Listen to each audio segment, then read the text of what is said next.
नमस्कार, हम रिंकू तिवारी दुबई से स्वागत बा आप सबके हमारे चैनल पे। आज आप सबके एगो जनेऊ गीत सुनाओ तनी। आशा बा की गीत आप सबके बहुत पसंद आई और पसंद आवे तो लाइक और कमेंट जरूर करे लोगिन। और अगर चैनल के सब्सक्राइब नहीं कैले तो कृपया आप सब चैनल के सब्सक्राइब करी कि जब भी हम गाना अपलोड करें तो सबसे पहले नोटिफिकेशन आप सबके मिले। और यही तरह से गीत शेयर करत रही लोगिन और अपन प्यार और आशीर्वाद बनोले रखें। हाथ के लिहले छड़िया पियरिया चादर ओढ़, अरे पढ़े चलले बरुआ एही देशवा के ओर। अरे पढ़े चलले बरुआ एही देशवा के ओर। हाथ के लिहले चढ़िया पियरिया चादर ओढ़, अरे पढ़े चलले बरुआ एही देशवा के ओर।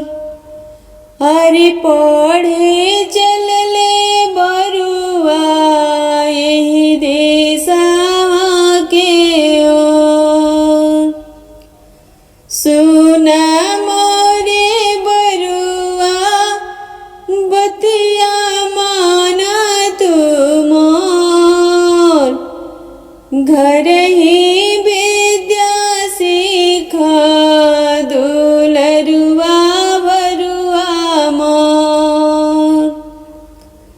सुना मोरे बरुआ बतिया माना तू मोर, घर ही विद्या सिखला दुलरुआ बरुआ मोर।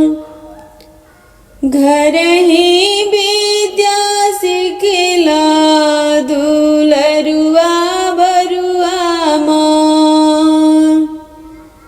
घर ही तोहरे बाबा पंडिताया मोर, अरे घर ही विद्या सिखला दुलरुआ बरुआ मोर। घर ही तोहरे पापा पंडिताया मोर, अरे घर ही विद्या सिखला दुलरुआ बरुआ मोर। अरे घर ही विद्या सिखला दुलरुआ बरुआ मोर। हाथ के लिहले चढ़िया पियरिया चादर ओढ़, अरे पढ़े चलले बरुआ एही देशवा के ओर।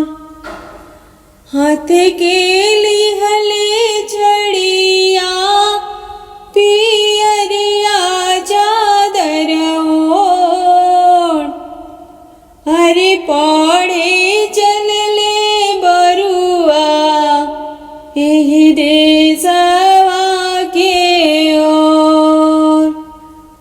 सुना मोरे बरुआ बतिया माना तू मोर, घर ही विद्या सिखला दुलरुआ बरुआ मोर।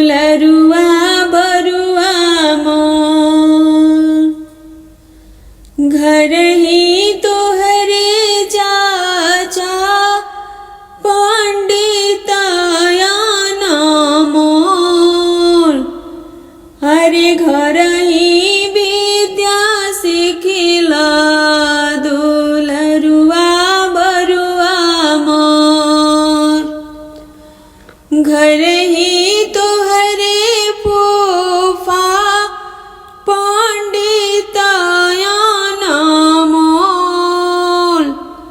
हरे घर ही विद्या सिखिला दुलरुआ बरुआ मोर।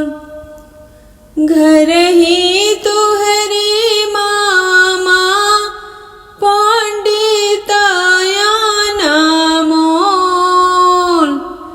घर ही तोहरे जीजा पंडिता